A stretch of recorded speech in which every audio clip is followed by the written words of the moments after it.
Right. Good evening to members, education co-optees, guests and members of the public watching on YouTube.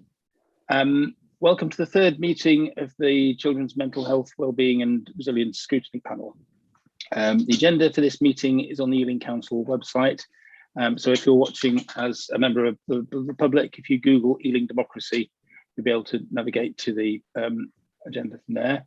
I'd like to especially welcome our NHS colleagues who will be presenting to us later. I understand that there's a kind of general discouragement for NHS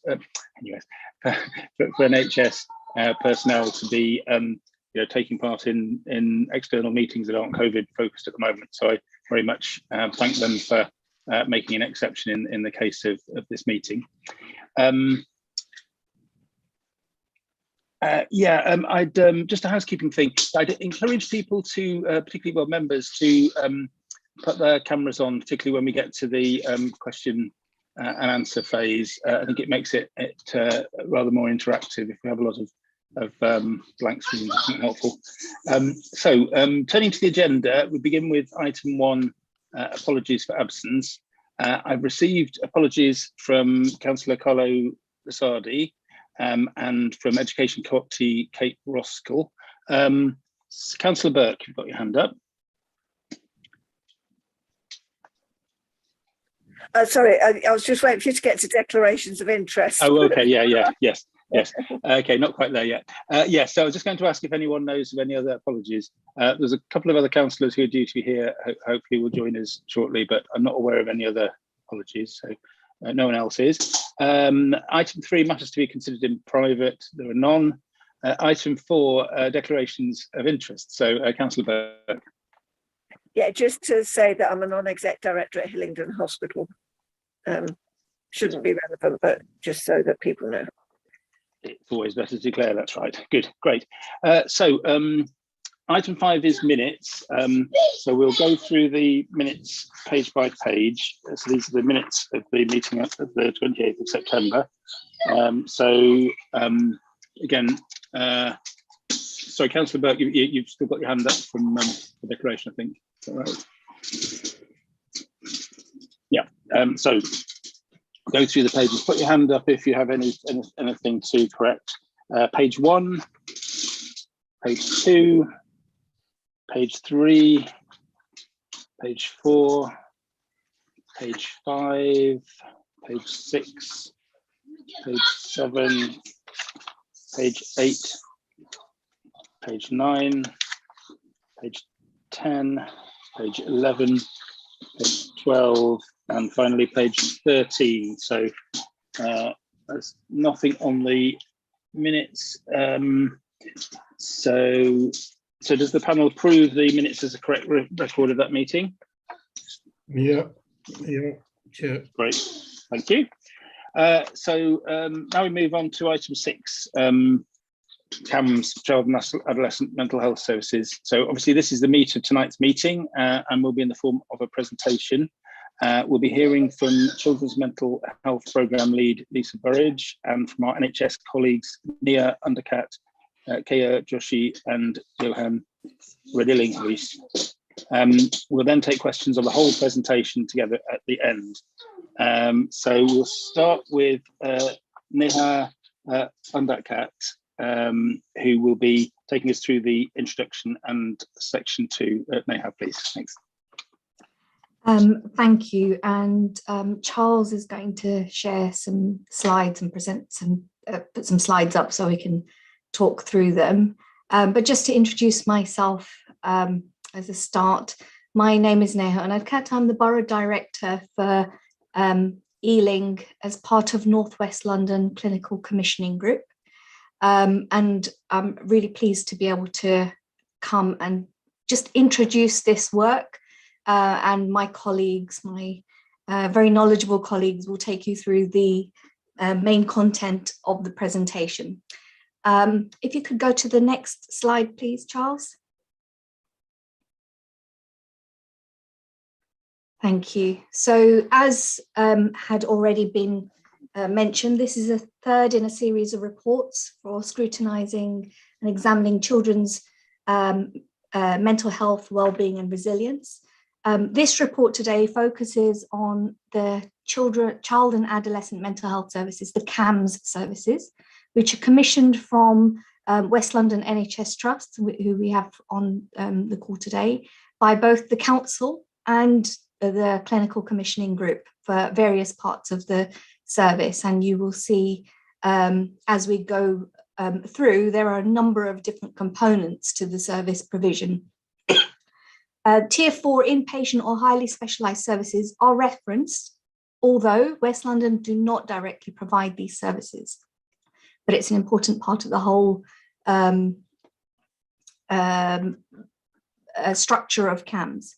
And the other thing I would just point out is that we have been working really closely as a partnership, as an integrated care partnership with West London NHS Council and ourselves in clinical commissioning group. But also we have a number of other partners involved in this integrated care partnership. And this is part of our move towards working at a much more place-based level of working and as part of the North West London Integrated Care Board going forward. If you could move to the next slide, please, Charles, and maybe skip the next one as well.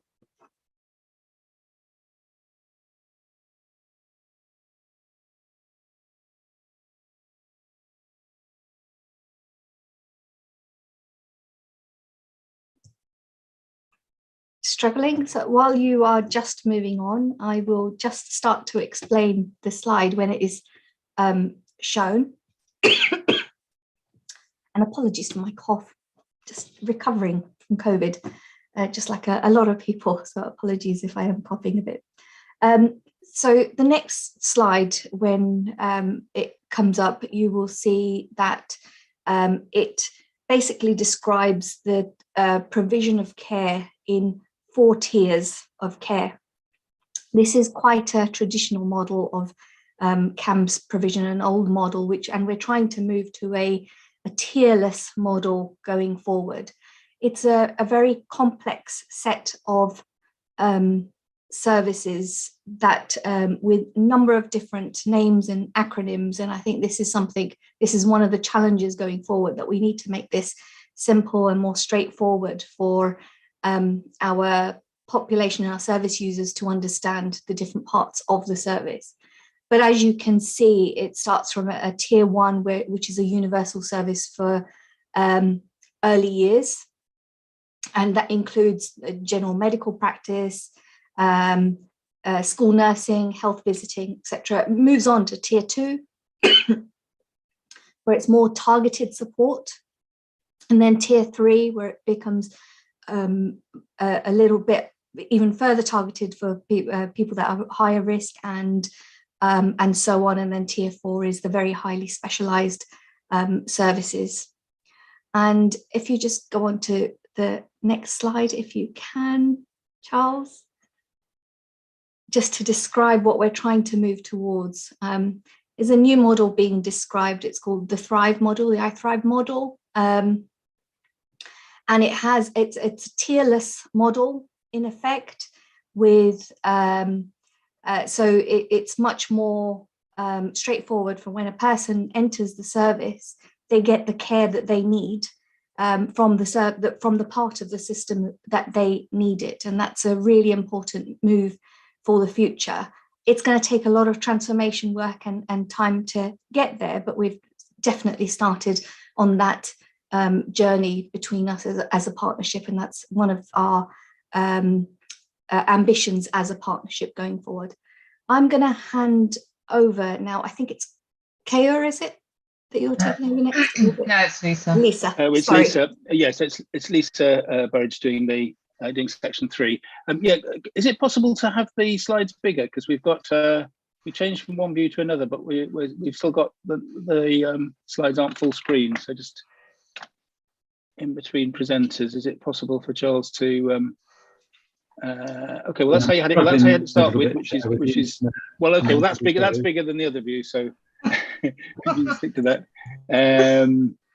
Okay. Yeah, ideally you just have the one, the slider on the whole screen, but And just a question, Charles, if you go to enable editing on your presentation and then go to slideshow and go from current slide, then you might be able to manage it.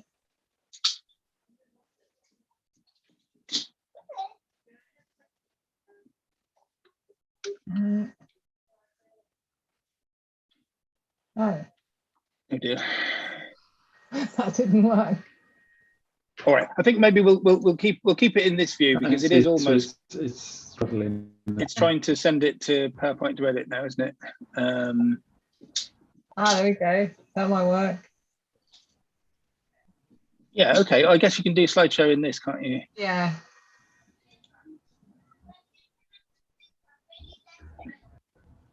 Is that any better? No. So let's come back later. Charles, it's VJ here. If you go back to that previous screen that you just had just now, if you just end slideshow, if you go down the bottom where it says display settings, and then on the fourth icon, if you scroll, down the bottom where it says display settings, you go to the fourth icon where it says display settings in the bottom, the taskbar at the bottom. Down the bottom, yeah. If you go along to the fourth icon, along there, yeah, next to display settings. No, on the taskbar, within the yeah. PowerPoint window. Yeah, that's it. Within the if you go to the fourth icon, where you've got the looks like a TV, I think. Yeah, you want to be the line above that, the row line above it. Line above it. Okay, that's it. Yeah, you were there. Hang on. Yeah, the fourth one. Oh, display settings. Yeah.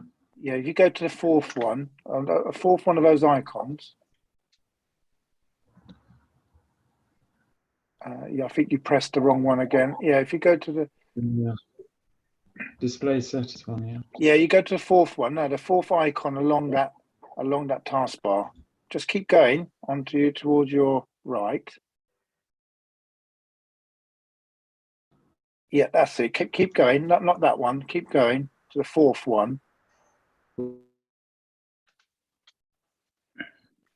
Display settings, yeah. No. Where you were before, you had your cursor. Keep going. Carry on going right. Yeah, next one. Carry on.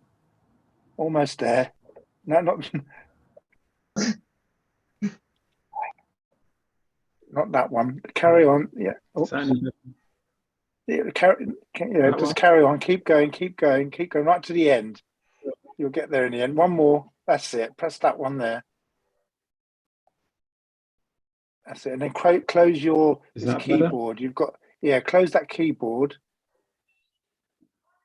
You seem to have a keyboard open. Still doing the thing with the multiple ones, isn't it? Happened here.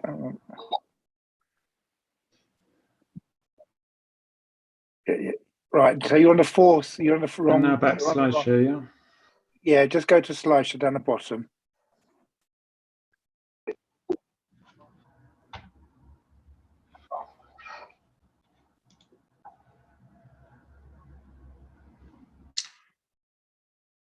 I'm not sure it will work. We might just have to stick to the original.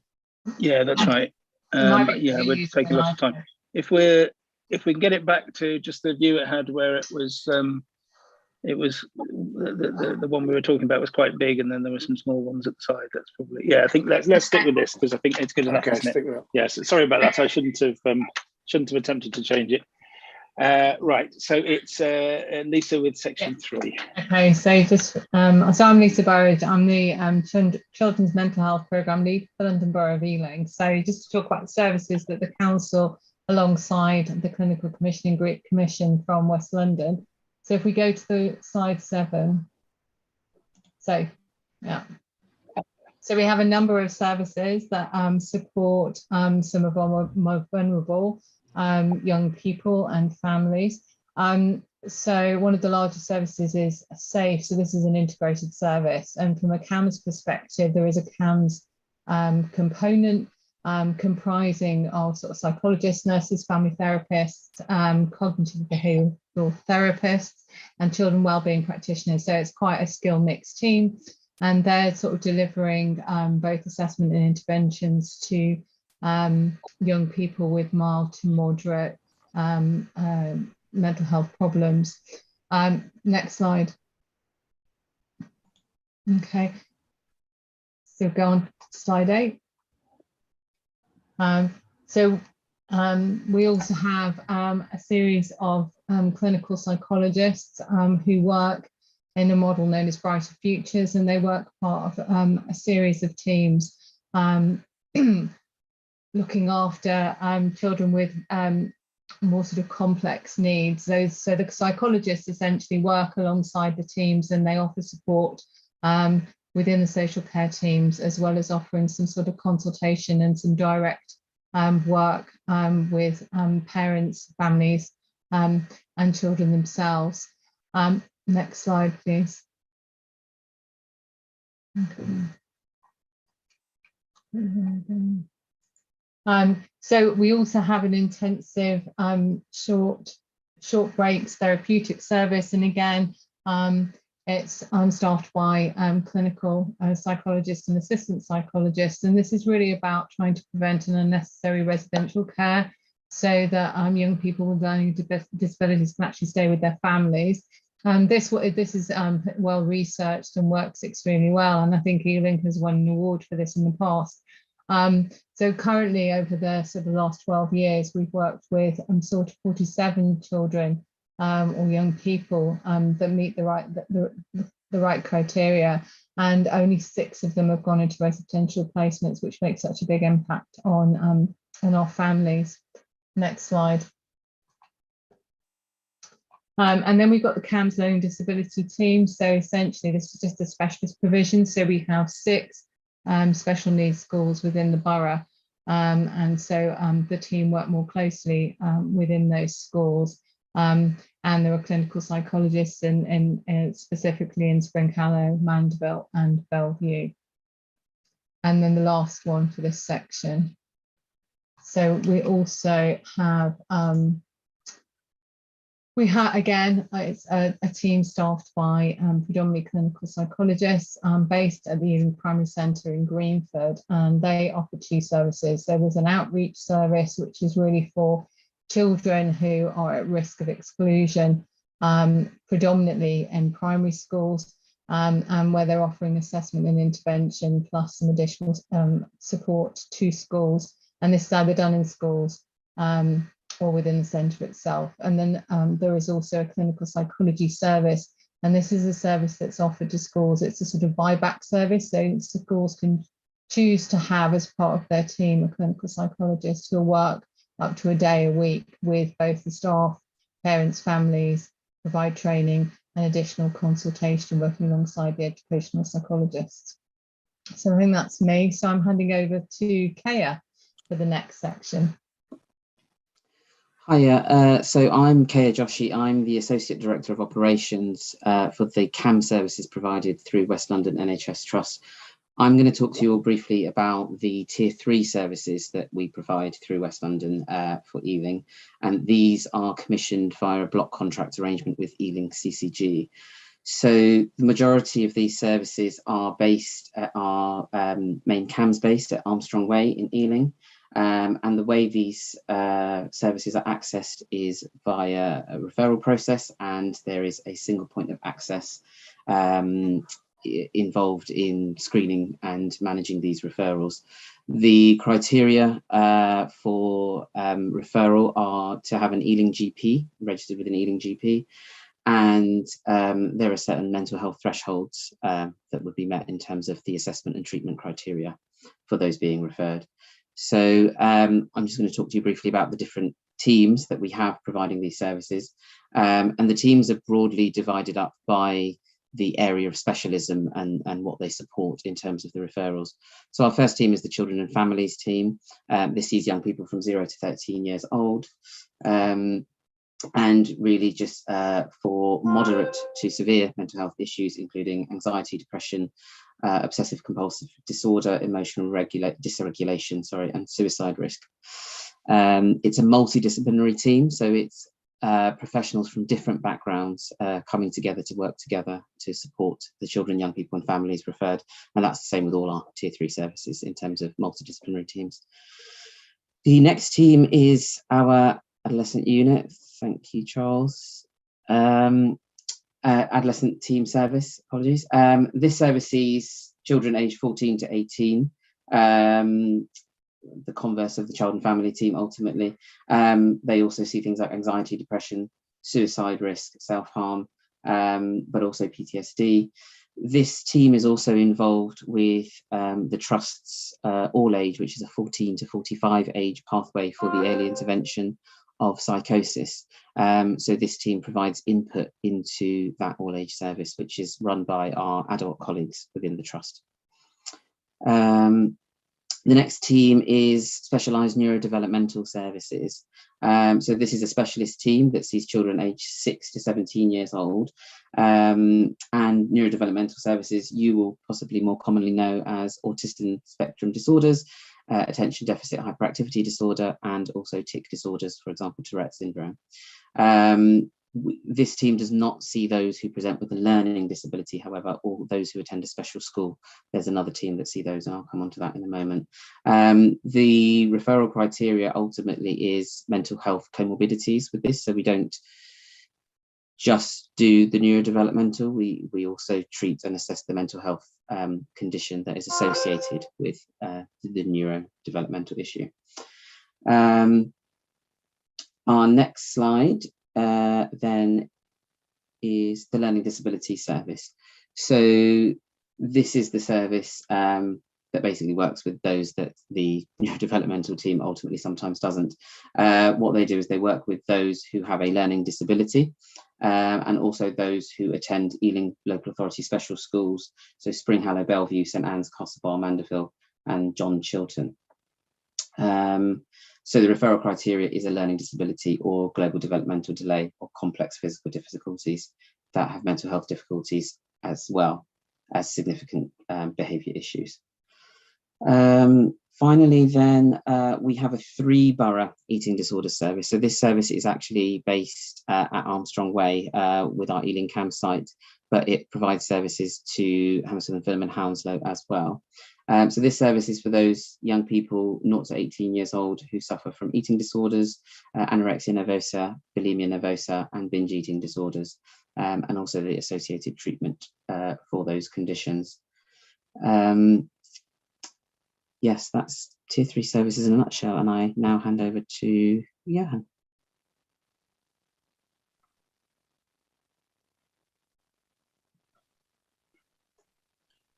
Thank you, Kale. I'm just finding all the buttons, having spent the whole day on Microsoft Teams. The buttons on Zoom sit in a different place, so I had to find my camera and my unmute. So I'm just going to continue on from Kale and Lisa's slides and just talk about the Tier 4 crisis and other specialist CAM services, and then some of the new commissioning roles that have developed. So the next slide, please, Charles. The first service that we have that we deliver across the 3 West London boroughs of Hammersmith and Fulham, Ealing and Hounslow is the Alliance CAMS Crisis Team, which see all young people who present in crisis or at risk of crisis up to their 18th birthday. Predominantly, they see young people who are presenting with severe mental illness, such as psychosis or depression, but also the young people who are presenting in A&E with either self-harm or other behavioural presentations that result in them presenting in this pathway. They receive referrals from our local children's A&E, which is West Middlesex Hospital, but also from Charing Cross and Ealing hospitals, as well as all the neighbouring hospitals in northwest London, where we have established working relationships with with a similar crisis service run by CNWL in those hospitals, which means that we've got fairly seamless transition pathways for young people, and they're all predominantly picked up the next day. It's a large multidisciplinary team of nurses, social workers, doctors. We've got occupational therapists, even a prescribing pharmacist in the team, and it has grown significantly over the last 18 months. Next slide, please, Charles. The other recent development is our Speedcams Helpline, which is available to staff. So it's to anybody who rings in from the community that requires advice or help. They ring in, and during the daytime, so from 8 in the morning until 11 p.m, we have a manned CAMS practitioner who is answering the phone. Outside of those hours, then the line is diverted to our out-of-hours CAMS service, who picks up those calls and manages them. They provide advice, signposting, and they will also direct people either into follow-up the next day, or they will pick them up themselves as a crisis service and see them the next day. So there's different outcomes for those young people, but they all receive advice or contact when they call. Next slide, please. So the CAMS Provider Collaborative is a new, going to call it an invention really, but it went live in October of 2020, so we're just about 18 months, not quite old. And provider collaboratives are new commissioning structures that are essentially groups of providers that are led by a lead provider organisation that work to commission and deliver specialised services. So in North West London, we have a CAMS Provider Collaborative. It was one of the first 3 CAMS collaboratives that went live in the country, and it built on previous work that we had done through a new Models of Care project. Collaboratives are financially and clinically responsible for the patient population that are accountable directly to NHS England. And in the CAMS Collaborative, we cover all the general adolescent and adolescent learning disability inpatient services, psychiatric intensive care units, specialist CAMS eating disorder units, the general adolescent units, as well as the CAMS low secure and secure LD and autism services. So it's a broad range of inpatient services that we have took over responsibility for. And my next slide, please, is just about the scope. So we have scope for the strategic planning and service development of local inpatient services. It does mean that we increasingly have the opportunity to develop community services too, as they link to our strategic objectives, particularly in relation to how we manage our spend on inpatient services. So in North West London, we've really been very fortunate that because of the new Models of Care project, we've managed to make some savings, which we've been able to reinvest in our local urgent care pathway. So the crisis team service, the alliance team that I spoke about earlier, is in fact fully funded by the savings that we generate through the collaborative from our reduced spend on inpatient by providing a better community crisis care offer and basically keeping young people at home longer. Next slide, please. So we've had some key successes already, which we're very pleased about. We've managed to reduce our Tier 4 admissions by about 8%, which is a small percentage, but it makes a big difference on the total spend. The length of stay, again, we've reduced by nearly 20%, and the occupied bed days by about 12%. When you add all that up, it amounts to a significant saving, which we are then able to reinvest. So it's about £1.8 million worth of savings, which is then available back to the North West London CAMS economy for reinvestment. Before the provider collaborative was established, we had no NHS commissioned inpatient services in North West London, and we have managed through the collaborative to negotiate and develop a NHS-based service at Lavender Walk on the Chelsea and Westminster Hospital site, which gives us our own GAU, General Admission Unit for CAMS Tier 4 for the first time. And that means that we have fewer out-of-area placements. We've also been able to establish better ways of working between the community and the inpatient units. And this ultimately has given us a much better outcome for the young people and a better service experience for them and their families. Can I have the next slide, please? So we also have a very small forensic CAMS service that is commissioned centrally at the moment. There is some discussion about whether this will in the future be commissioned through the provider collaborative too. A small service of multidisciplinary team led by a consultant psychiatrist who provide consultation on cases where there are forensic concerns, and they actually provide the service to the whole of North West London, so it's not just Ealing specific, but they're particularly strongly linked to our community risk registers and to the community services where cases of increasing risk are being managed. Can I have the next slide, please? So I think section 6 and 7 is in the paper and not for the presentation. Next slide. So section 8 is about the risks and mitigations. So this is a chance to talk about the pandemic. Thank you, Charles. If we move to slide 27, please. Thank you. So the pandemic has had a significant impact on our services because clearly the impact of the first and subsequent lockdowns had an impact both on staff availability, the way we could see patients, but also on patient availability and how service users may or may not wish to access the services. What we did manage was that all our services remained open for referrals through all the usual mechanisms. But what we were able to achieve was to move our services digital and provide remote access very quickly. So the whole of our Trust CAMS services was digitally enabled within 2 weeks of the first lockdown.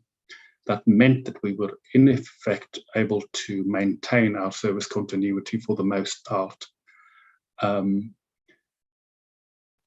This had its pros and cons, and some of the other issues that impacted on activity was also the fact that we had families choosing to access us differently or to delay access.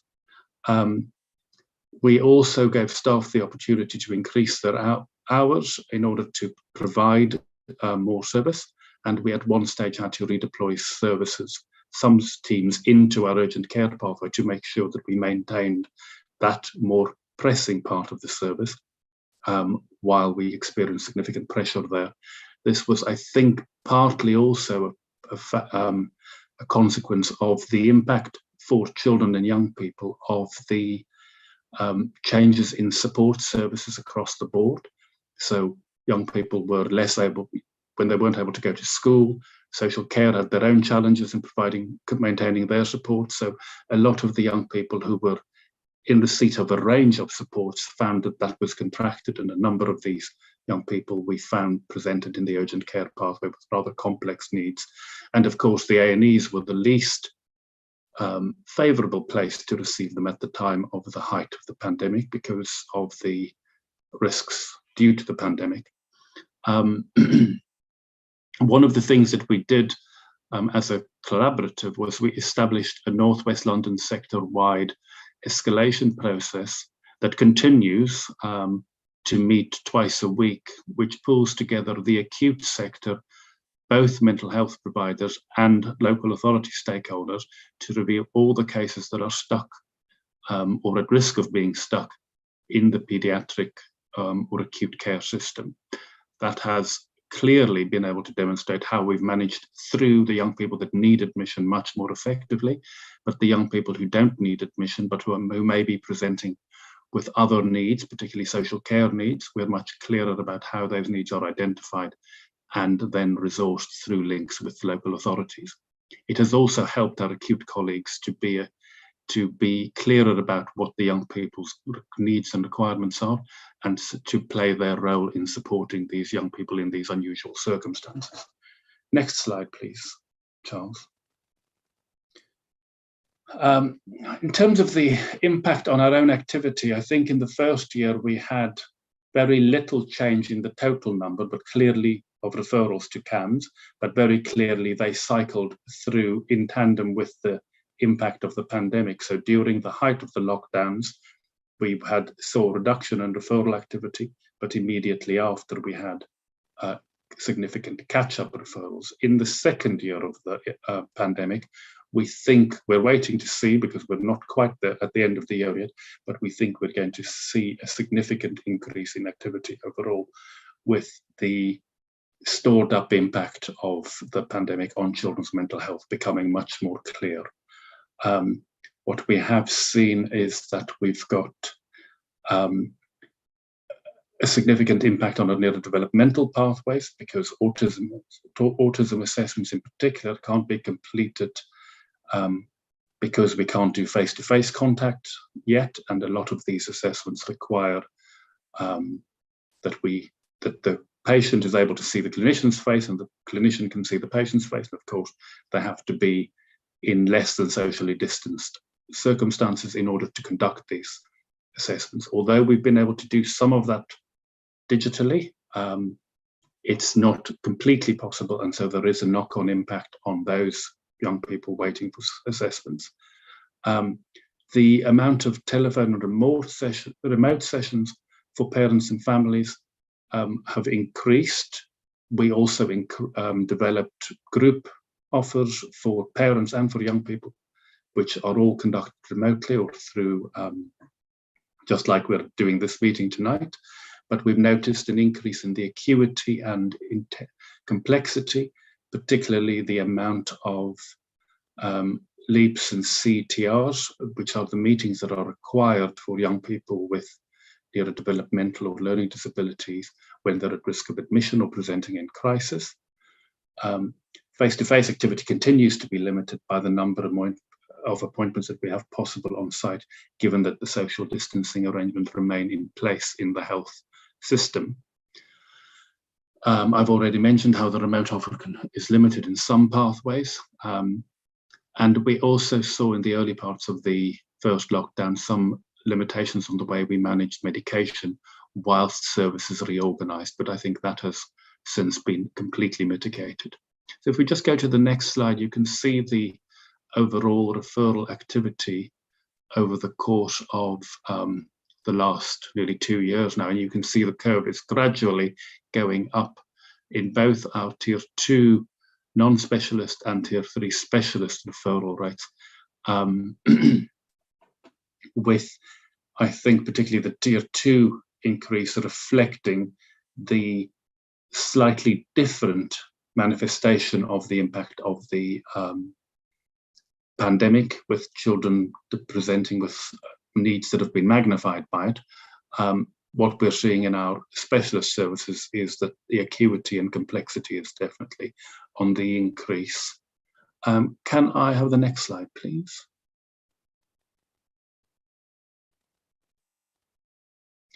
So recruitment and workforce challenges. The issues for us at the minute is that we've got a number of factors at play in the London health economy, on top of and magnified by the impact of the pandemic. And I think what has happened is that the pandemic has rather helpfully, as an unintended consequence, no doubt, clarified for us the impact of years of underinvestment in children's mental health services. But what it does mean is that the whole health service is probably not quite as prepared for the increased demand as it could be. We don't have enough people trained to recruit. So recruitment is really difficult because we don't have a trained workforce that's graduating each year. A lot of, particularly in London, because of the cost of living, a lot of trainees who finish training are opting to work privately or via agency because they can earn more early on in their careers. And of course, all the NHS trusts are competing. We're all fishing in the same pool, and there's a limited source of staff available. In addition, boroughs like Ealing and Hounslow are disadvantaged because they're competing against the inner London boroughs where the London weighting makes a difference to. So we will, as a trust, often find that if we advertise posts across the two inner and outer London sectors, people will elect to, in preference, to go to the inner London settings because of the inner London weighting. So the last comment is now a matter of history, but the VCOD arrangements are currently being undone, having gone through a significant amount of discussion with our staff, which has had to be very complicated and sensitively managed, and which we have had to undo now in light of the changes in the government requirements. So I'm not going to say much more about that, but I suppose on the upside, we're not going to lose any staff because of the compulsory vaccination requirements at this stage. Charles, can I have the next slide, please?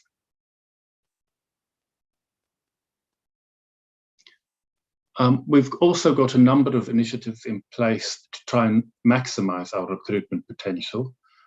We have used initiatives like Golden Hellos or Golden Home Checks for people to arrive, but we have a very successful training and progression pathway within the trust, and over the last 2 years we've managed to train and retain about 35 staff in the CAMS service line, which is a significant win for us, and we're building on that and potentially rolling that out across the West London, Northwest London sector. It also means that we're growing an increasing range of disciplines and attracting them into CAMS. So we're developing the role of allied health professionals in CAMS, potentially looking at other alternatives like even the use of paramedics in some roles as a way of maximising our recruitment drive. Next slide, please. So waiting lists, obviously a burning question for us all the time. The numbers of young people waiting for services. And you can see here the numbers of young people waiting for a first appointment. The biggest waits are in our adolescent services, our neurodevelopmental services, and in our Tier 2 service at the moment. That fits with the slide I showed earlier, and also reflects the increasing complexity and acuity that we seem to be coming through, but seems to be coming through the doors of CAMS and being referred. The next slide, please, Charles. So a little bit of benchmarking in terms of our neurodevelopmental services, because that's a particular concern for us, the young people waiting for assessment for autism. And this looks at the Ealing position in relation to the rest of the country. The grey lines are the other London services. It is slightly different because there are fewer trusts that provide fewer mental health trusts that do these provide these services. So the number of services being provided in the country are not reflected overall in this slide, because it's not all CAMS services that do them. But it is a concern for us that there are young people waiting for 40 weeks on average to be assessed. We've got various initiatives in place to try and reduce that, but the pandemic has clearly not helped us with that. Can I have the next slide, please? So just to talk about the waiting list project. So the waiting list project was funded just as the pandemic started. It released £420,000 worth of funding for 2 years, but we have managed to secure that funding as a recurrent part of our contract. So we're developing that service extension now with a view to it being permanent. But it was focused on reducing the waiting list as it was at that point of funding 2 years ago, and it did not come with any additional funding for the core team. So while we've had the waiting list in project in train to deal with the waiting list as it was, our core services continued to accrue a new further waiting list. The target for the project was to clear 264 patients from their wait list over 2 years, about 11 per month. And they've continued to meet their monthly targets despite the pandemic. So that project is functioning well, and despite the significant challenges in recruitment. The waiting list steering group continues to offer a space for discussion on the project and for oversight and progress. And we have also got now discussions going across the borough services, because we think that ultimately what we will need to achieve is a different pathway for these cases, because some of this will be resolved by more resource within CAMS, but some of it may well need a whole system approach for us to have a single pathway, all age, for all young people who may require an assessment for autism from early on. Can I have the next slide, please? That just shows the reduction in the young people waiting over time. Next slide, Charles.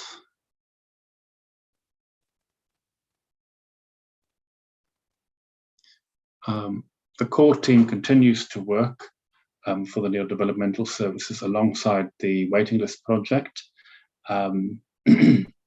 They are seeing an extraordinary increase in the number of new referrals. The referrals received in the last 3 months is higher than the team capacity for assessments in a year. So these referrals have really rocketed. There is in the core team a new waiting list of over 100 young people who are waiting on average 16 months now. And we're expecting this to increase because the demand keeps growing, but our staffing levels has not been able to grow to the same amount because we haven't had an increased investment.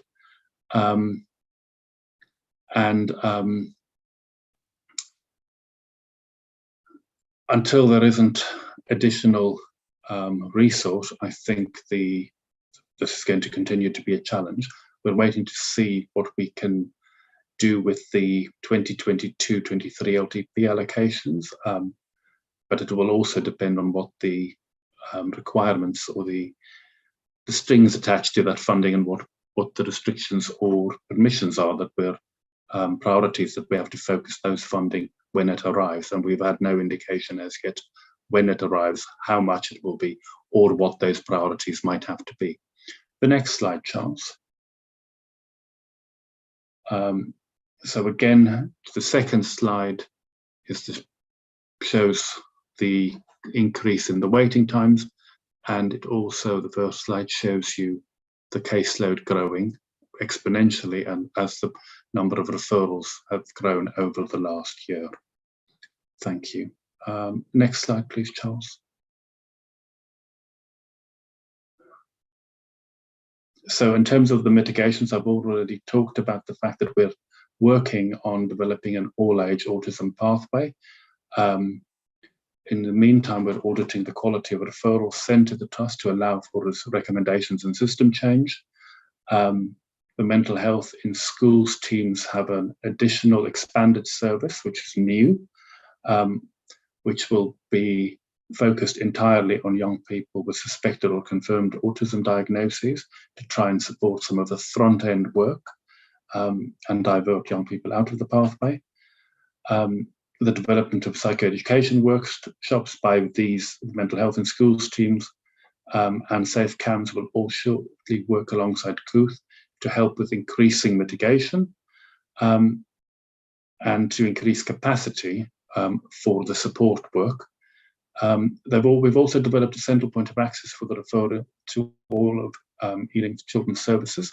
This development is in train, and alongside that, there's a 16 to 25-year-old pathway that is being developed, which will help ease the transition of young people who are on the cusp of entering adult services by giving them a more consistent and continuous experience of service.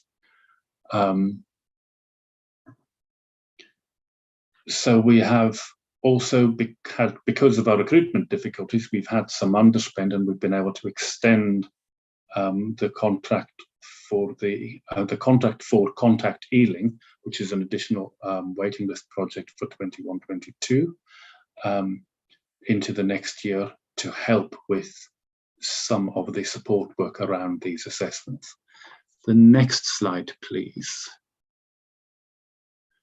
So again, the second part of our waiting list challenges at the moment is our Tier 2 services, where we have historic threshold issues as well as an increased demand, partly due to the pandemic, but I think partly also due to the fact that young people are identifying mental health needs more accurately, increasingly, and culturally we're seeing an increase in any case of presentation of mental health difficulties in young people. So we can see there that we've got an increase in the time of young people waiting for their first assessment and subsequently waiting for entry into a treatment pathway. Can I have the next slide, please?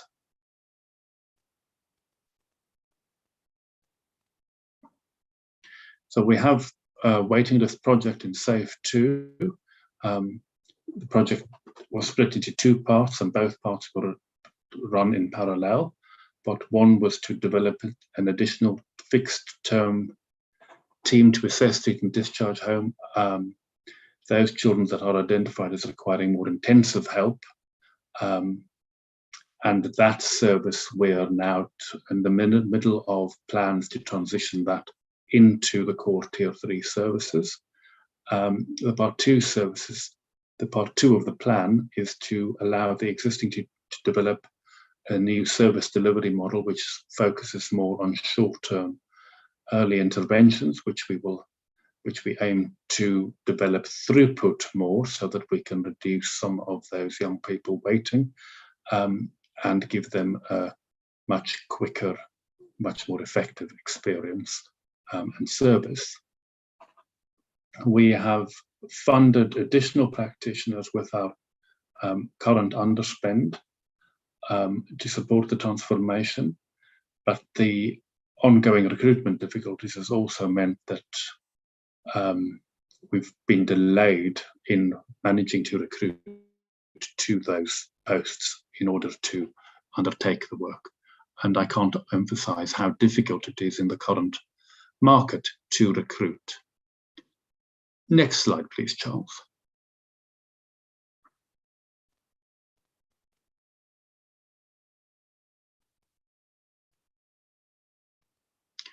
So the SAFE service has been working very hard to make sure that the data case lists are audited up to date and that we're clear about what the level of need is within those waiting lists. They've agreed a new model to introduce to allow us to increase throughput and to allow us to see and assess new referrals within a 4 to 8 week time frame. And they've also done some additional training.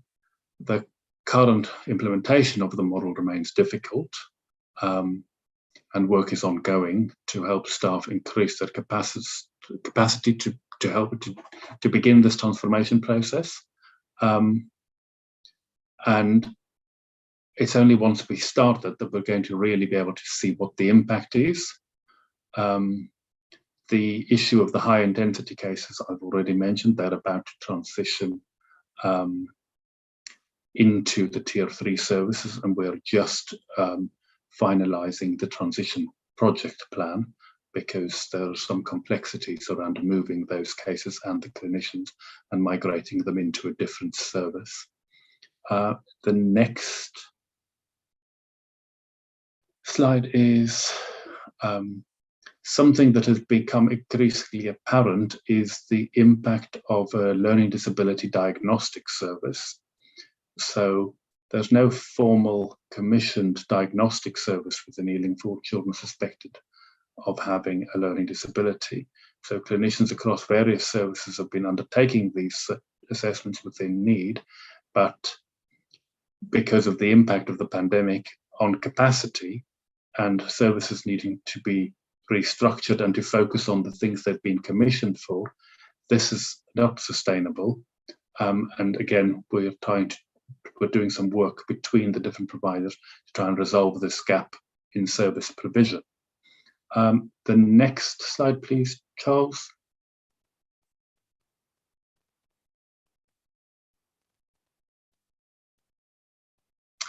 Over the period of the pandemic, we've had a lot of other consequences or side effects of the pandemic, which has created additional demand. The Ealing Parenting Service has experienced a surge in demand for much needed community-based parenting programs. The same demand has been seen within our voluntary sector services, such as I said, and also Contact Ealing. And so various bids have been put forward and that we're trying to support to increase the capacity for parenting and parent support projects. Next slide, please. So GP access to CAMS. There's a number of concerns that GP colleagues have raised, and I think they reflect the complexity of the current commissioned arrangement and really reinforce the need for the work that NEHA presented right at the beginning around the move from a tiered system to an iThrive model, because it does mean that there are various teams and services with various thresholds that need to be accessed, and this can be very confusing at times for young people in order to understand, and their families and the professionals working with them, about how they access services. And that's across the board for all the different service provisions. So we are developing a central point of access for all referrals to, and that will be jointly between the health services and the local authority, so that we have a single point of access for all children's services, which will then allow triaging at that point and placing the young person in the most appropriate care pathway, depending on the reason that they are being referred to services. I think that brings me to the end of slides. Can I see the next slide, please, Charles?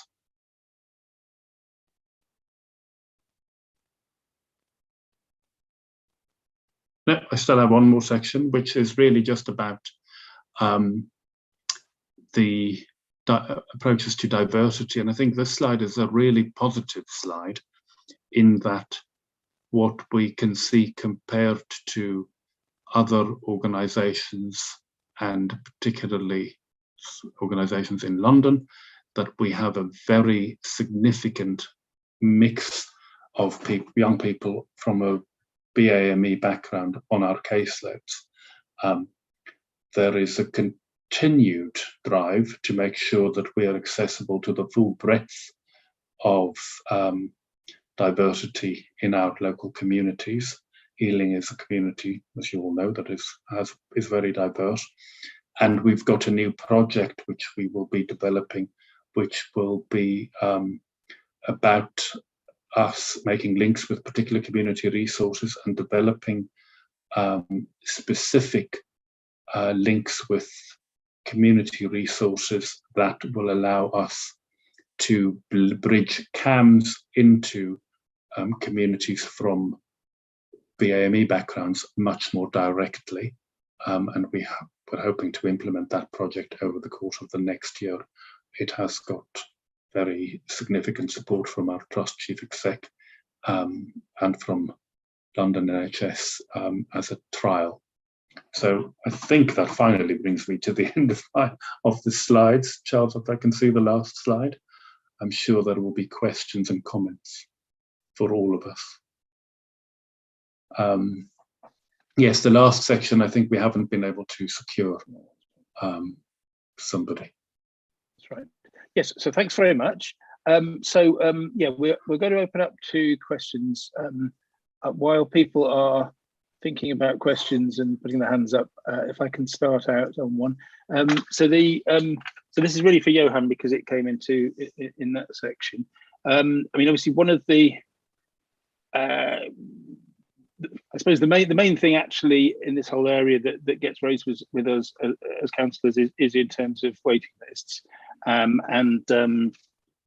had one specific question and then a more general one. So the specific thing is for certain services you had you gave longest waiting times as well as average ones. I just wondered if you have figures for longest wait times across the various services that you've got the average ones in figure 5 in the report.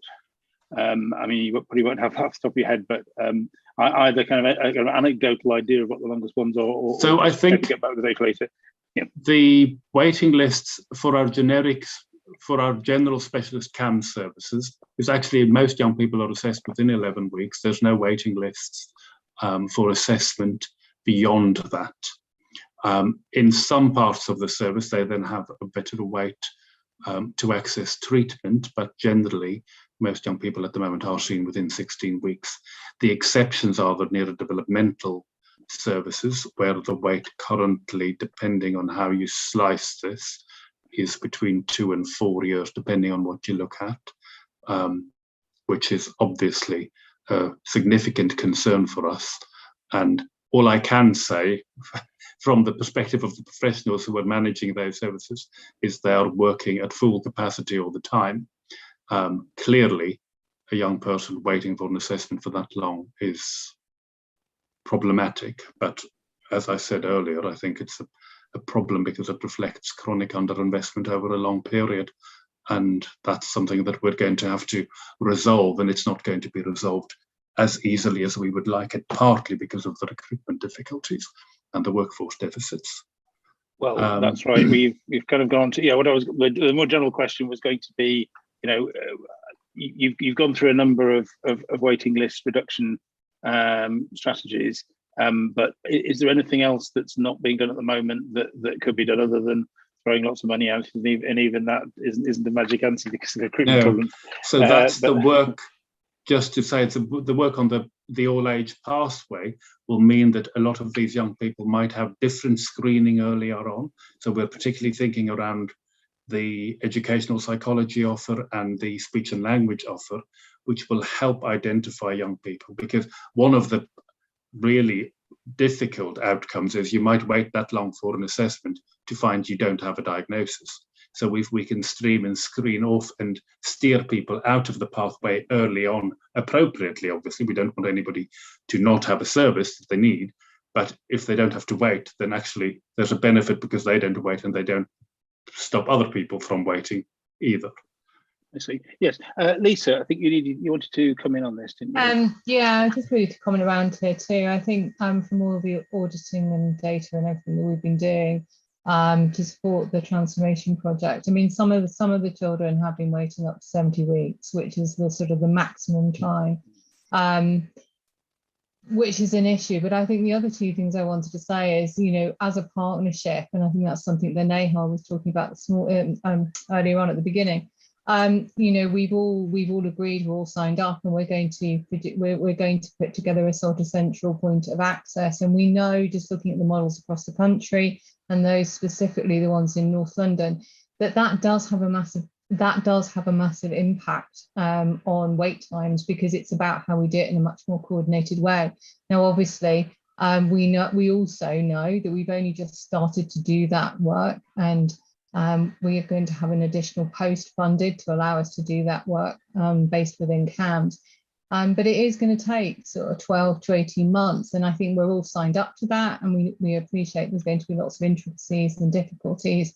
But we do feel that that will start to solve a lot of the issues that we know not just the GPs are experiencing, but the schools are experiencing, the frustration parents and carers have, because it will revolutionise the way in which we communicate about the services. People won't need to worry about which services for what. They just need to know that they're going to get a service, and it'll be no referral is a wrong referral. So I think that's going to be the biggest thing that we can potentially do within Ealing to make the most significant difference. And it will then accompany all the other things that we're trying to do by growing our own staff and trying to recruit from local communities. And we're even having conversations now with the educational psychologists in the schools about how we can build career pathways between sort of teaching assistants, then training them to be ELSAs, assistant educational psychologists, then pushing them into the MHST, and then from there they can develop through the core sort of CAMS professional development route. So I think we're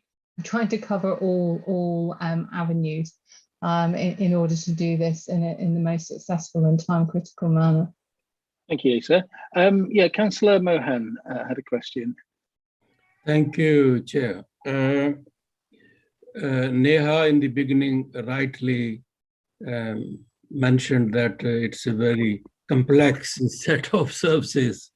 There's no doubt about that. In terms of service users' ability to understand the complexity of things, the terms and the diagnosis and etc., and their involvement, I'm interested in finding out how have we met the needs of BMAT communities whose first language is not English.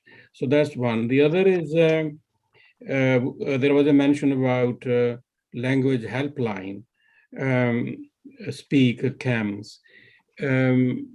Does this line provide any facility in relation to ethnic minority languages? Thank you. Okay, so Neha for the first part of that, please.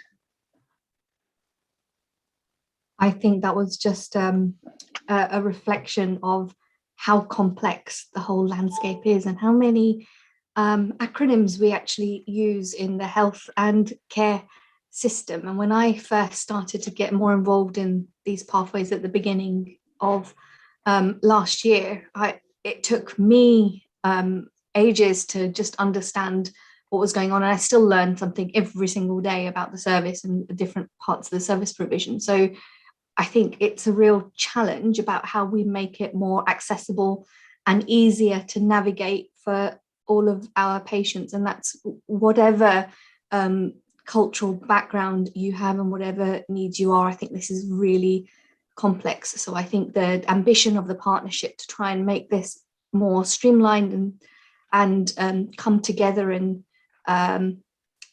much more coordinated is definitely the right way forward.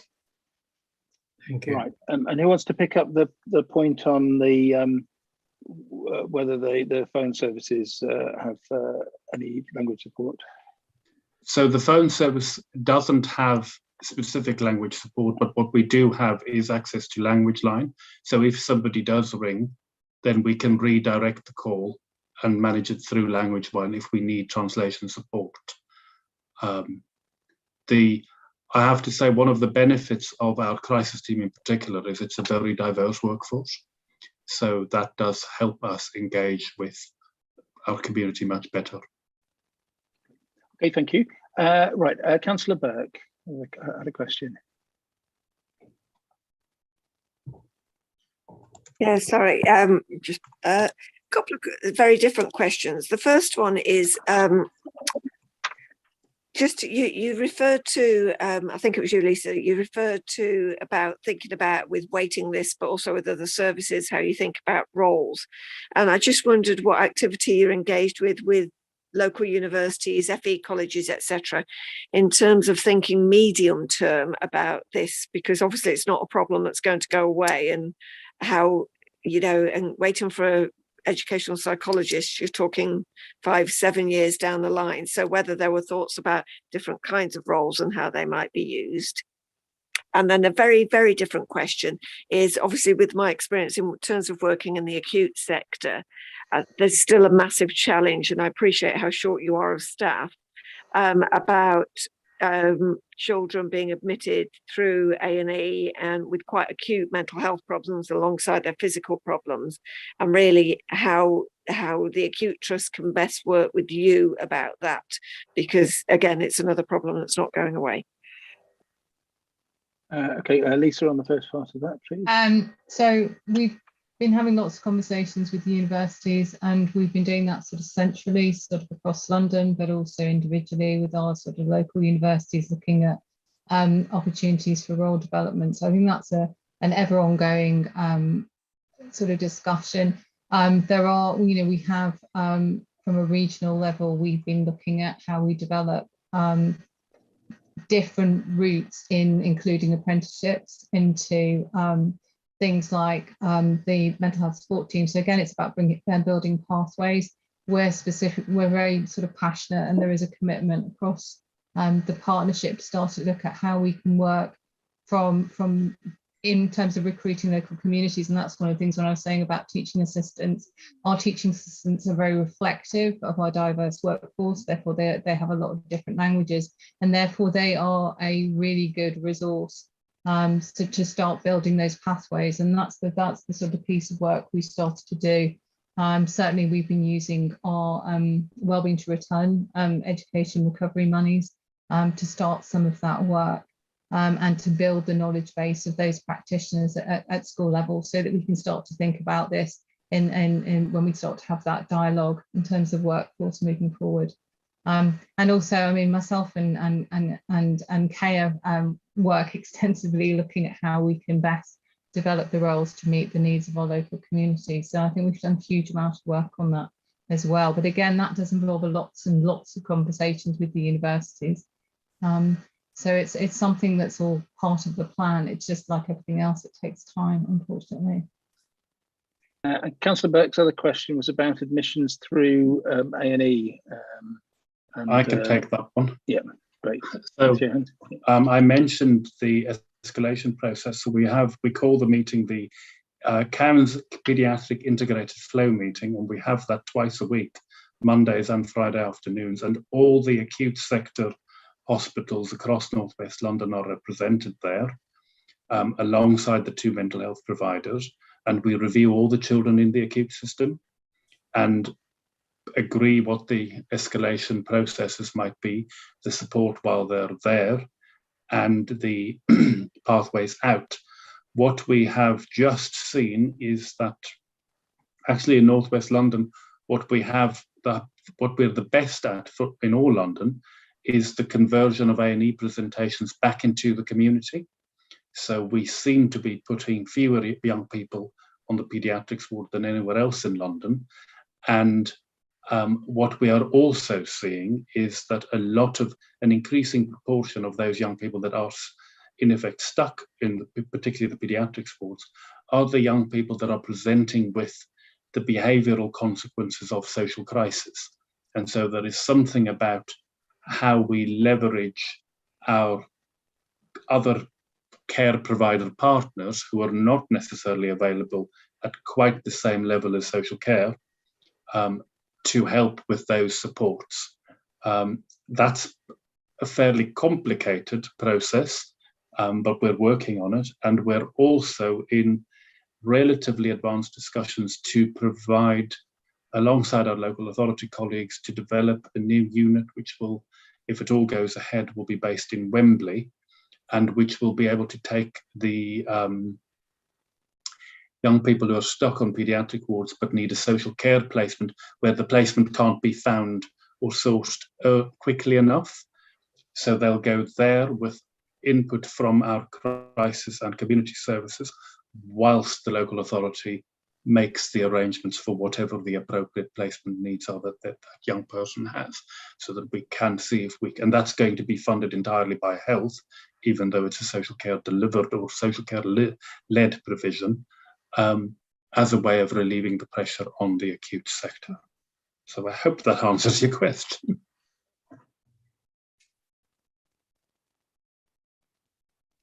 Sorry. Thank you very much. And Charles has put in the chat that Ealing has appointed 3 assistant educational psychologists, which has been positive.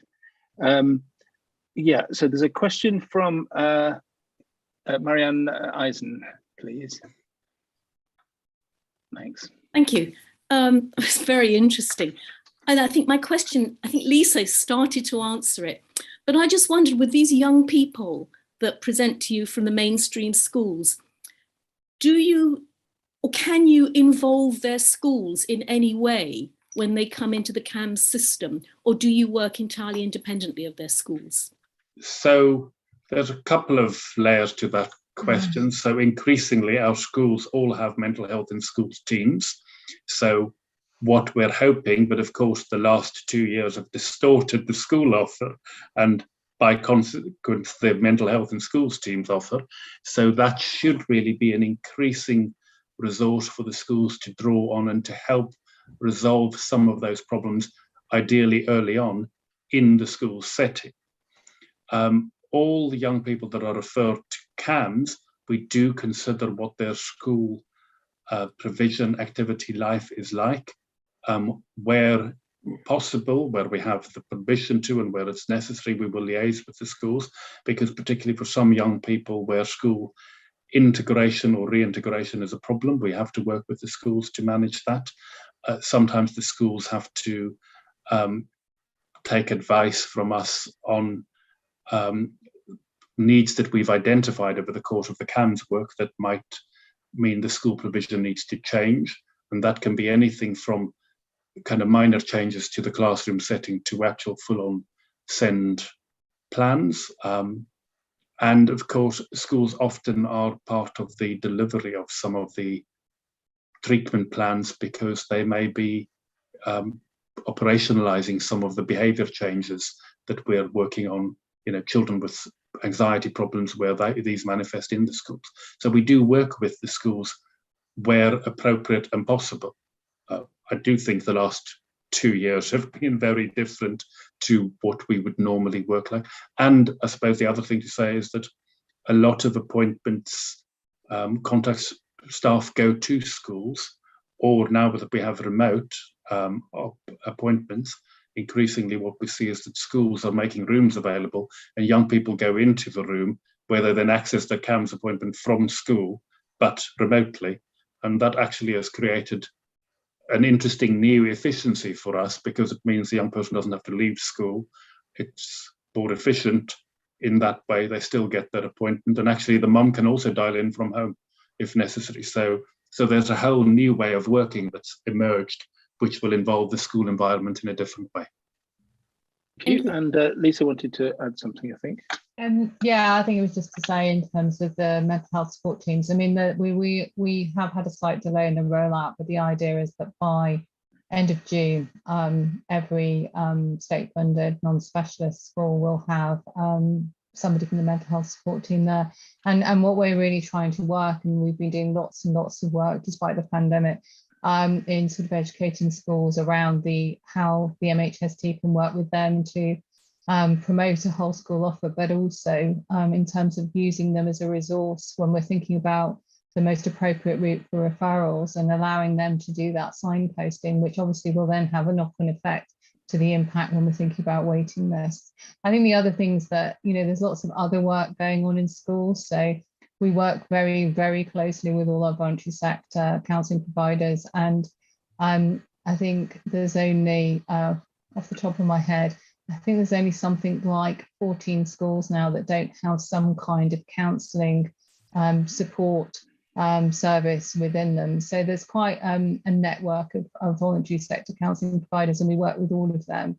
And also in terms of thinking about schools, we have a project which we just funded working with the University of West London, and obviously they run a series of pyramid clubs which looks at it really targeted at those children where there are issues, but they're probably the quietest in the class.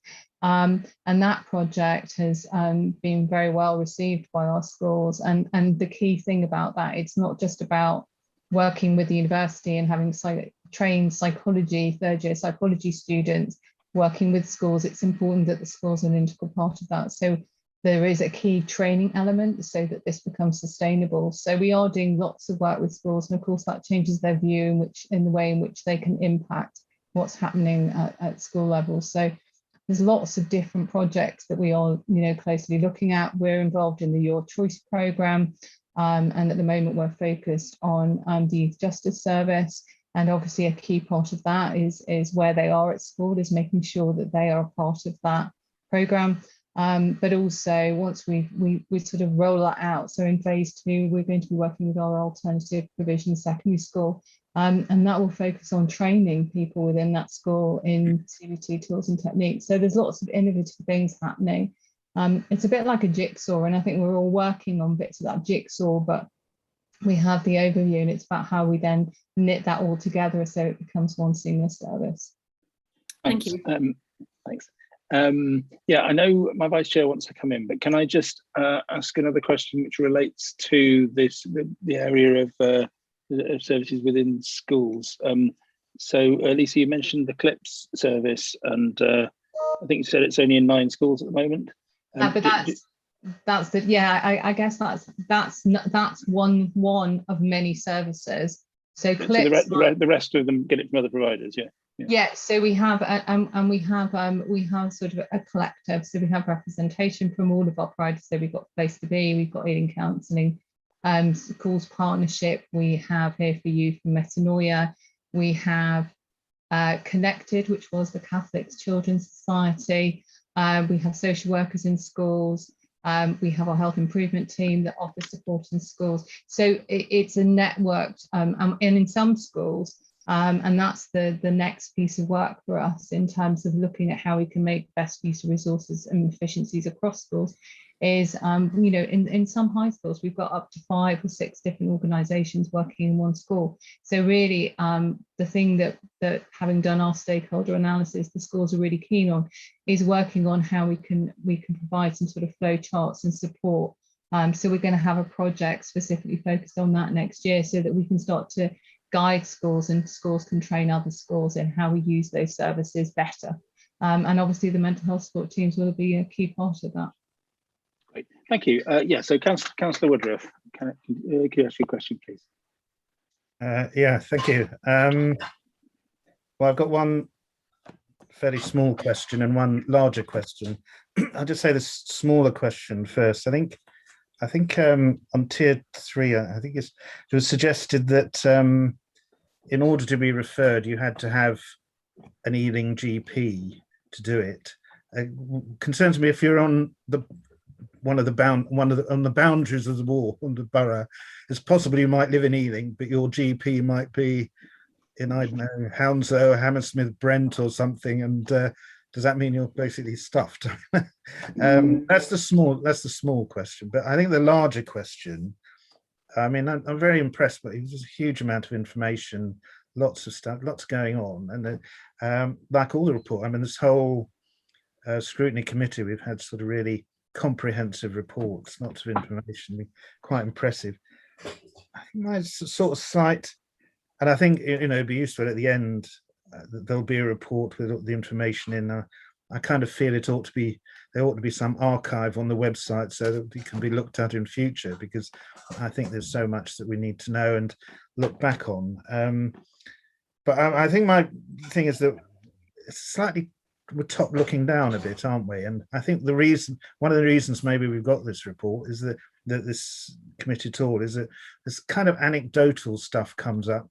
You don't know whether it's right or wrong, that somehow people have fallen through the system, that some people say they haven't been properly catered for by the system and this, that, and you think, well, I'm sure it's very rare, but I kind of wonder if we're still sort of investigating, trying to find that if maybe some children are missing the system, and of course all sorts of terrible things could happen later on in life if they're not picked up. I mean, I sort of wonder if somehow we need to look bottom down, looking up a bit, but you probably won't be able to answer all that, but that's probably the wider question. Okay.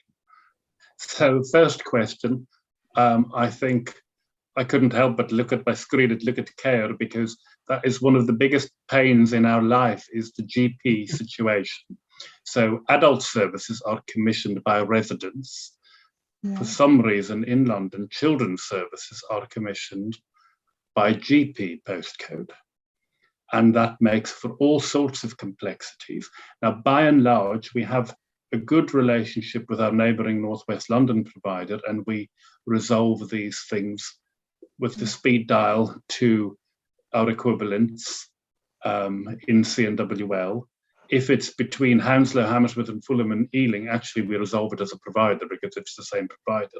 So it's not a problem. Where it gets more complicated even is if the child needs a tier 2 service, because if that's commissioned by a local authority, then let's say they have a GP in Ealing, but live in Harrow, then the tier 2 service is accessed by address, but the tier 3 service is accessed by GP, and that creates all sorts of other complexities. Now, we have escalated this to the London mental health programme exec, and we keep emphasising that this is creating an increasing array of problems for the experience of services by young people, particularly in the interfaces and handoffs for our neurodevelopmental services and for our young people with psychosis, because actually the transition into the adult service is very different depending, and it's harder to plan. So it's a thing. I don't think people fall through the cracks because somebody picks it up, but it can require rather more negotiation than it ought to. And I think from the service experience point of view, it's not optimal. So I think we're working on trying to resolve that one. And I think Joe's just mentioned in the comment there, if they go to school in another borough, then that adds an even bigger complexity, because, and then if that school happens to be private, you add even another layer. So the permutations are multiple. So I think for schools, I think if we just need to be clear, the mental health support teams work. It's not about where you live, it's about what school you go to. Yeah. So if you go to an Ealing school, then you will be seen by the mental health support teams, because it's about school. So it doesn't matter where you live, it's about where you go to school. But I agree with Johan. I think it is much more difficult when we're thinking about private schools and how that works. But we are doing some innovative work with COOF to try and address some of those issues around the private schools. Yeah, in terms of, I mean, obviously we're coming to the point of making recommendations. So Johan, you said that you've escalated to London level. I mean, would the solution that would make things, and obviously it wouldn't address all the issues we've talked about, but would the solution that would make things simpler to have the commissioning done on residential address of children the same way as it is as adults? Is that what you would like? Is that what? So what we would like is a consistent approach to all the commissioning of all the health services, because it's not just if it's, you kick the can down the line if it's not all aligned, because then you've got a different arrangement for, let's say, our Hounslow services, because some of them border onto Surrey. So there's London, so it's a bigger system problem than just, but we're escalating it and we're highlighting and storing up all the cases to be able to escalate why this is not a good thing for our young people. And we're making as much escalation out of it as we can to keep that in people's minds, but it will require a fairly whole system reorganization. We had thought we'd pulled it off about a year ago now, and then program exec pulled back because of the other system knock-ons.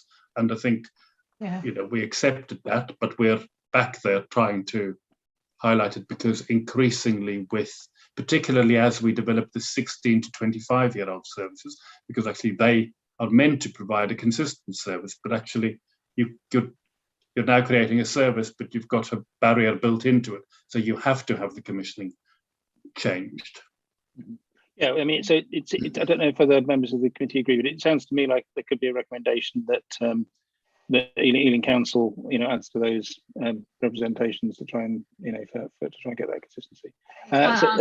I think it's something that we have done. We already have done. Okay. Well, I think the problem, yes, to a sort of a national level, but I think the problem that we've got is exactly what Johan describes. It's not just about us, it's about everybody else, because it's, how do you then fix that? Because you need reciprocal arrangements everywhere to make it work, and that is the fundamental issue. That's the real problem, particularly when you start to move outside of London, because you might have a London-wide view, but then that's not carried forward into places like Surrey. So yeah. Well, yes, I think we can't fix everything, but I mean, at least trying to fix the London that will help. So I think Neha had your hand up to comment on this. Yes. Thank you. And just to flag, this isn't just mental health. It's all services that the funding flow for the NHS flows to a local area based on your registration with your local GP practices. So it's not just a mental health funding flow issue. So the only thing that we've managed to put in place is those reciprocal agreements. And I think the provider collaborative that's work that's developing between all of the different provider groups is a way to try and mitigate some of that cross-border working, but it won't mitigate all of those, especially outside of London. So we have the same issue for other health services as well. Yeah. Okay, thanks. And I thought that was going to be quite a small question, but it turns out no, massive. No, it's a whopper. It's huge. Turns out you're a massive can of worms. Yes, good, great. So I've got another question from Councillor Mohan. Yeah, I'll try to make it quick and small, if possible. In relation to adopted children, if a child has been placed in our area from another local authority, and if the child has got CAMS needs, is it still the responsibility of the placing authority, or does it come to us? So I think Chaos put his hand up, but just to say, we will see all children who reside in our area in our services. So the responsibility to pay is the placing authority, but the responsibility to provide is the resident authority, because that's the principle of the NHS, local services for local people. So we do not in any of our services turn somebody away because they've been placed locally by another provider, by another local authority. So whether you're adopted, I think it's easier if you're adopted, because you're permanent. I think sometimes it becomes much trickier when you're placed in foster care, because you start something with the CAMS service and then your foster placement breaks down, and then they move you to Kent, and then you not only have your placement disrupted, but you also have your treatment disrupted, and that makes for more complicated discussions at times. But the principle is that we will certainly in our services not decline or turn anybody away that lives locally. Thank you. Kaya, you wanted to add something? Yeah. I think Johan's more or less said it really, but I think there's this a commissioning arrangement actually that means that looked after children are actually commissioned to receive place-based care. So where the general population has this kind of GP registration issue, etc., with those who were looked after, actually there's no issue, and we don't have these challenges where we do with, I would say, our borders with Northwest London rather than our internal Northwest London borders, because I think Neha's very aptly described the arrangements and agreements we have. I think Johan called it speed dial to our counterparts, but that often does the trick. And what we do is we look at what's right for the young person based on what other services are being accessed, etc. It's that wider issue that I think it did go up to Northwest London level, and what Neha was saying around it not just being around mental health services, there's such a wider impact that actually our most senior colleagues could not make a decision on it because of the impact that would then have again. Yeah. Okay, thanks. So I've got a couple of questions, very general ones. So the first one is really following up on Councillor Woodruff's question about bottom-up views.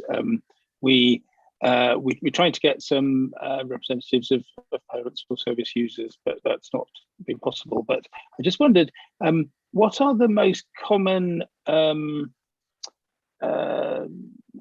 don't want to quite use the word complaints, but what are the most common what's the most common feedback that you get from service users and their families about how they would like the service to work better?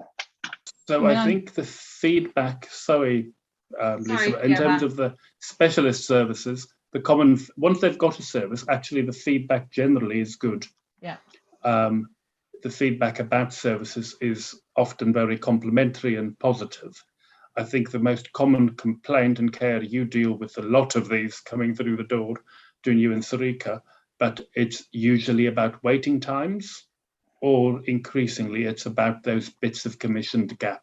So particularly in the gap for children with learning disabilities, where we've not had a kind of systems approach to the commissioning historically, and where we're having to play catch up. So those bits where children are falling between the neurodevelopmental learning disability gaps, or sometimes we get complaints about the GP versus address situation too. I'll add that in. But the bulk of it is around at the moment is people complaining about waiting list and waiting times. Karen, I don't know what you want to add, because I think you've got. I think that's correct, but another layer to that, I suppose, is just access. And I think this touches on one of the former councillors' questions, and something we touched on in the report is around the confusion with the sort of structure of services that we have. I think some people think they ought to be seen by a particular service, whereas actually their needs are best delivered elsewhere, but because they've been referred to a service, they feel turned away, rejected. We try not to use the word rejected, but ultimately that's how these people feel. And I think if we can streamline better the entry mechanisms to the service, and actually when a referral is made, they just get something back without the expectation of the particular service they've been referred to, that will hopefully ultimately resolve that. And actually that's what young people are telling us. We don't understand your services, we don't understand the structures of your teams, and that's what we're working to improve.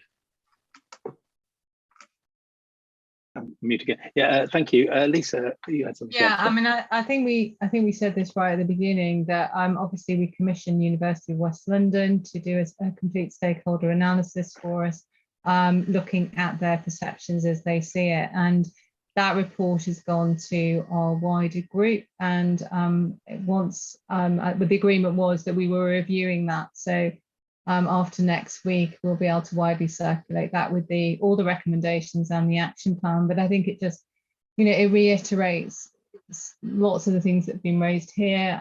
It is about understanding services. It is about communication. It is about, I agree with Johan, the feedback. This was focused on predominantly tier 2 services, but it did end up covering some tier 3 services. But I think once they get the service, they really like it. It's really well received, but they get very, very, very frustrated about the fact that it can take so long to be seen. And parents have been really clear about those experiences and the impact that that's had on their families. So I think, and I think it goes without saying, across the board, parents, young people, GPs, schools, anyone else who needs to refer, want it to be simple and easy and not uncomplicated, which is why we're all going to be working towards the central point of access, because that is a really key part of the transformation based on what everybody's telling us. So we can send you a copy of that report once it's ratified through our processes. Yeah, that would be useful. Yes, thank you. Good. And Vijay, you wanted to add something as well. Yeah, I was just going to follow on what Lisa said about the single point of access, because that's going to be a real enabler in terms of how services are coordinated, but also to mitigate some of the confusion and the complexities around the referral pathways. I think that's going to be really, really, really important going forward, not just for children's mental health needs, but also children's physical needs within the community setting. And I think that's going to be, and that is one of the transformational milestones for Ealing certainly going forward. I think it's also important to remember that both providers in Northwest London have been working very so much in a collaborative way, especially which has been galvanized by the COVID pandemic, particularly around looking at the single specification for Tier 3 across Northwest London, and trying to align to the I-Thrive and making sure that there is no wrong door approach. And as Johan said earlier on, around some of the challenges around children who are stuck in A&E, and sometimes they unfortunately they are stuck there for a certain number of hours, or even more than a certain number of hours, even potentially days, in terms of trying to coordinate their ongoing and forward clinical care. And the daily, it has been daily, but now it's 3 times a week daily gold calls that we have across Northwest London helps us to facilitate those decision making between both of the mental health providers, but also the acute trust as well. So I think we're in a better position than we were previously, and so there has been some positive collaborative work in the COVID pandemic crisis, and we just need to continue to progress those collaborative ways of working going forward. Thank you. So I'm just going to ask one more question. I don't see any more hands from members of the committee, so I'm just going to ask one final question, which is... can I ask? I'm sorry. Oh, yes, go ahead. Go ahead. Oh, right, sorry, I didn't tell you. Thank you, Chair. My question is relating to other ones. The briefing is very nice, but it's very lengthy. We forgot to ask the question, so many things, but my question is that I got the lady, she phoned me. Her son is adults. He's in mental health. He's in depressions. He forced her to see the doctor. He won't go anywhere. So all the time is indoor. She's a single. She said, I have no any income support from anywhere. So where she can go? That's my question. Please help me so I can advise her. Thank you. Did you say that it's an adult son? It's not. He's adult, yeah. He won't go anywhere. All the time he's indoor. So it's sort of technically outside of the red. I don't know if anyone's got a quick signposting.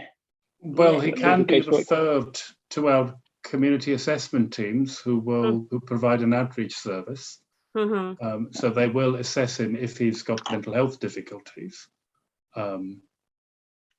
Yeah, I probably can add here. So in circumstances like this, and we do see this from time to time, where adults with mental health needs are not engaging or not agreeing to engage with either with their GP, who can then start that referral process.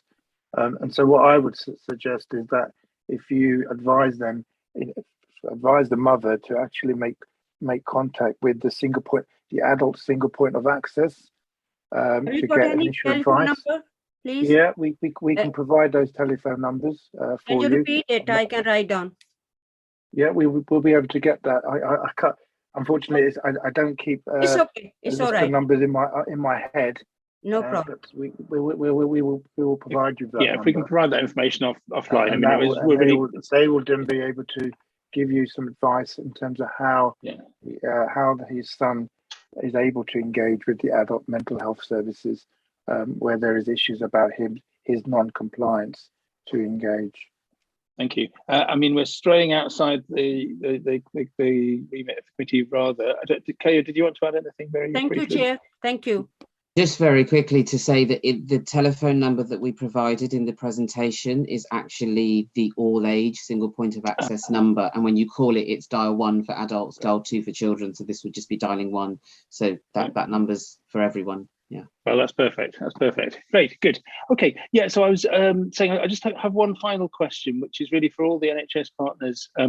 As we come to make recommendations, what is which Ealing Council could do differently, which would make your life easier? I mean, obviously,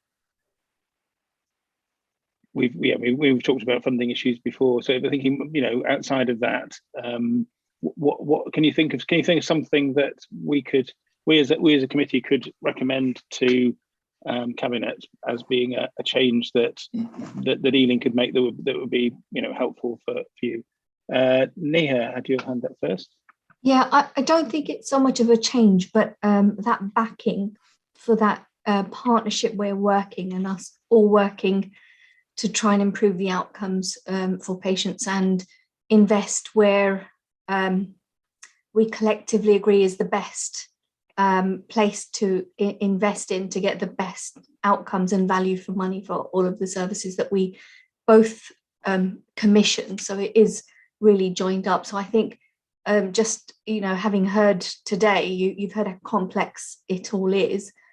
And if our ambitions as a collective to make the pathway so much more simple and straightforward for patients is the right one, then encouraging and pushing that continues with strength. Great. Yes. And Vijay, you had your hand up as well. Yes. Yeah, for me, it's around and we did touch on it. It's about the this historic and traditional tier system that we have. We have been trying to work towards it, moving away from this this boundaried way of how services have been historically and traditionally delivered, especially between tier 2 and tier 3. If we can try and break down or resolve any of the differences that may exist between those two services, and ensure that we have a seamless, tierless approach between tier 2 and tier 3, and we are able to work in a very much collaborative way, that will help. It will help the service user themselves, but also in terms of the pathways and the referrers or the clinicians or health professionals that refer into the services as well. Great, thank you. Charles put in the chat again about integrated support for the integrated pathway. So that's the same thing basically. And Johan, you had your hand up as well on this. Yeah, I think I was just going to. So one of the things that we know is that Ealing as a borough has been the CAMS services have been underserved historically, shall we say. And I think if there is going to be anything, it's about keeping an eye on the investment that is made in young people's mental health services, particularly in the face of the recovery from the pandemic, because I think we are at risk of losing all our funding into a big acute hole, because the acute services obviously have had to accommodate the pandemic. And I think we've got focus on young people's mental health, but we need to maintain that, and we need to continue to invest, because it's going to take a while to rectify the deficits that we've got, and we need to be able to maintain the impetus, and that needs investment if we're going to address this in the medium to long term.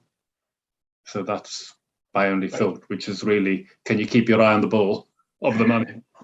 Great. Okay, thanks. And Joe put in the chat, any ideas for supporting and promoting, making Ealing a great place to come and work? I guess that's with a view to recruitment. Yeah, that's what we're all about trying to do.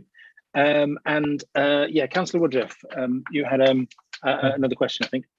Well, it's just I think it was a clear thing that there wasn't a proper learning disability diagnostic service. Is that something the council is involved in, or is that, I don't know the boundaries between the two. I don't know whether that's something purely about the health service or whether that's something that would be relevant to Ealing. So I think, yes, it would be useful, because it requires resource from our education colleagues too, because some of the screening, some of the speech and language support sits elsewhere. So the diagnosis is multi-professional, and the professions are in a range of agencies, not just health. So I do think there is something about helping us bring all of those things together because those resources have also been quite stretched. Yeah. So they will also need investment if we're going to deliver this. Great. I think Lisa wanted to come in on that. Yeah, I mean, I think it was just to say that, I mean, I think we are, working on that. Certainly, we've got the Ealing transitions team, sort of 14 to 18, and the reason, well, part of the reason that's been established is because we don't, it goes back to what Johan was saying, we need the early identification of people potentially who've got learning disability, and also to rule out the ones that don't. So that team is up and running. We've now got clinician and after clinician that works as a joint post across the local authority and the MHST. So they're really best placed to start to do some of that work. But obviously more work is needed, and we do need to resolve the issue around a diagnostic assessment. So Great, thank you. Simon, did you have, is that a legacy hand, or did you want to come back? No, it's just the same hand. Right, okay. Fine, good. Okay, great. Well, so thank you all very much. I mean, it's fantastic to hear about this brilliant partnership working. That's very, very evident in the whole presentation. So it is wonderful to see how you've been able to do that, particularly obviously in the very difficult situation for everyone over the last couple of years. And thank you very much for giving your time tonight. So we're just going to move on to the other minor items that you don't particularly need to stay on. I think maybe a couple of minutes anyway. So yeah, thank you very much. So we'll move on to the work programme. So there's only one final meeting remaining, so that should be a very brief discussion anyway, I think. It's worth saying that for the safety of the children and staff, we were going to do a visit to Log Cabin, but that's now going to be a virtual visit. So we'll let committee members know when that will be, but it will be essentially someone going around, with an iPad kind of thing. So it'll be a real-time thing rather than a pre-recorded video, as I understand it. But so there will be a specific time for that. Lisa, is it on that? Oh, sorry, you're on mute. It was just about the Log Cabin. They may be able to host you on an actual, because of all the changes with the lifting regulations. So, okay. So when I know, I will come back and let you know. Okay. Yes, I mean, I don't know what members think. I mean, yes, I mean, if they're happy for us to go there, I'd be perfectly happy to go. But I don't know what other members think. Would you like to do a physical visit if it's become possible? I don't know if anyone wants to. If possible, yes. Yes, Chair, if possible, that will be good. Yeah, I think it'd be nice. Yeah, I think it'd be nice, but got to remember that they are super vulnerable people, aren't they? Which is that was to be the main priority, isn't it? Yes. Okay, all right. Well, we'll take a view on it based on what's allowed, and also based on kind of what the figures are doing at the time as well. I suppose. Yeah. Over the next. Before our next meeting. Good. So if there's nothing else on that, then it is just date of next meeting, which is the final meeting on Wednesday, 30th of March. So that, as I say, that's the final meeting where we'll have the draft report. So please, can you all members email any recommendations that you've come up with to Harjeet as soon as possible, so that they can be incorporated into that the draft final report. Great. Thanks very much, everyone. Thank you all. Good night. Thank you. Good night. Have a good evening, everyone. Good night. Bye-bye. Thank you. Good night. Bye.